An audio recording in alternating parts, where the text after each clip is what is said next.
Hello good morning students.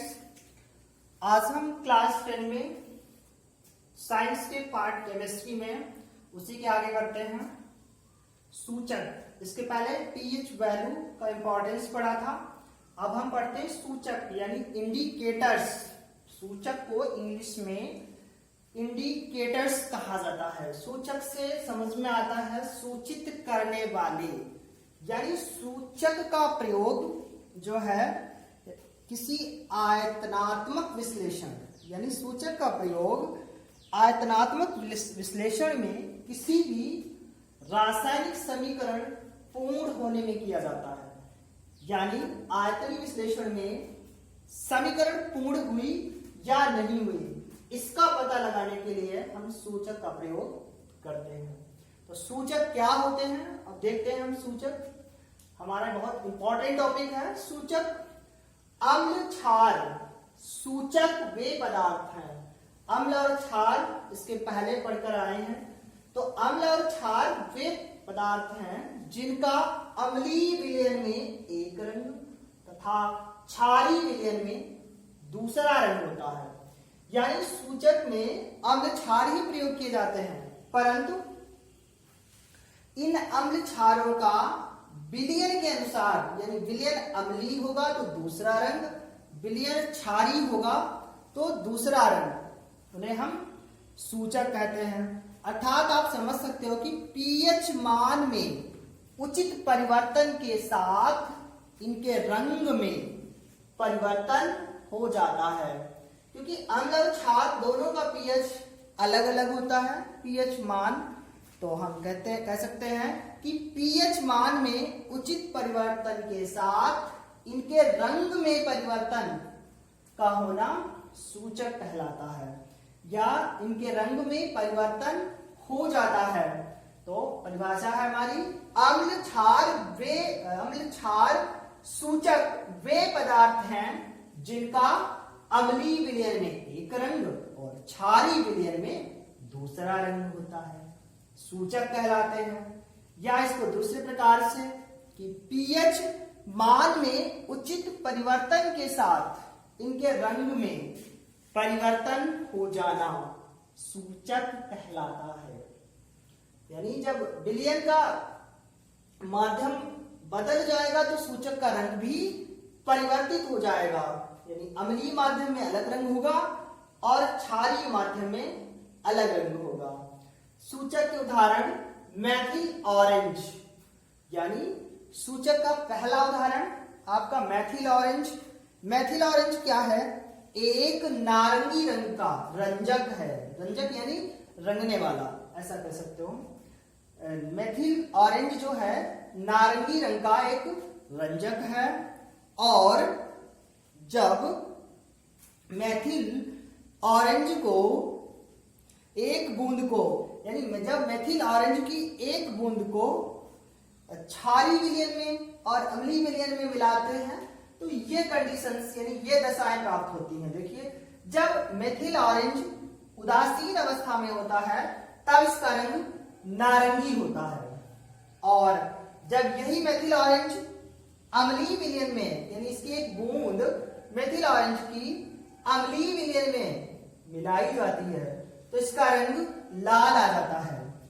तो यहां से क्या समझ में आया कि मैथिल ऑरेंज जो था सूचक वे पदार्थ है, यानी मैथिल ऑरेंज अम्ल क्षारीय था जिसमें अलग दशा में अलग अलग रंग दिया।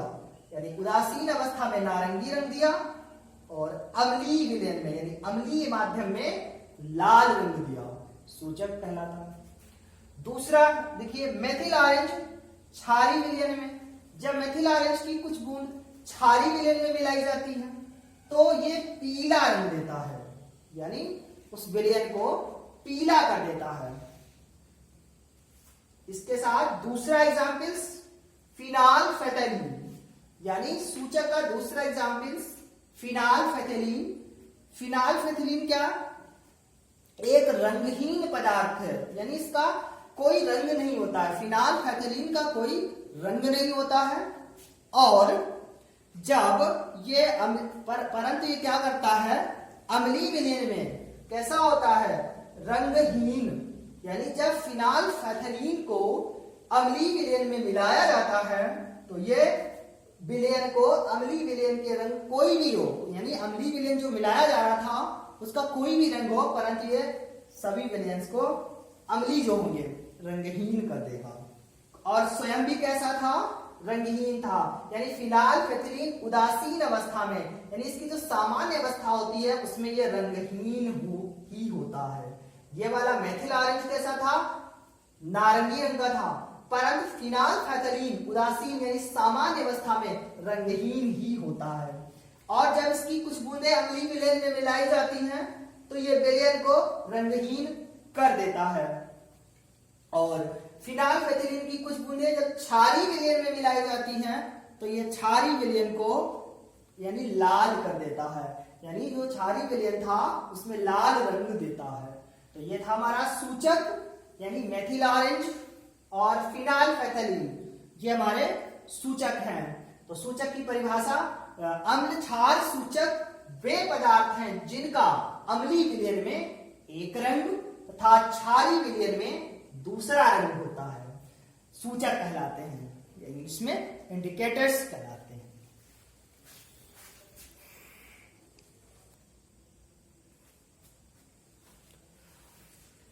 उसी के आगे अब देखते हैं अम्ल क्षार सूचकों का पीएच परिसर, क्योंकि हमने आपको बताया है सूचक क्या होते हैं। सूचक बताया था कि अम्ल क्षार सूचक वे होते हैं जिनका पीएच मान परिवर्तित होने पर उनके रंग में परिवर्तन हो जाता है।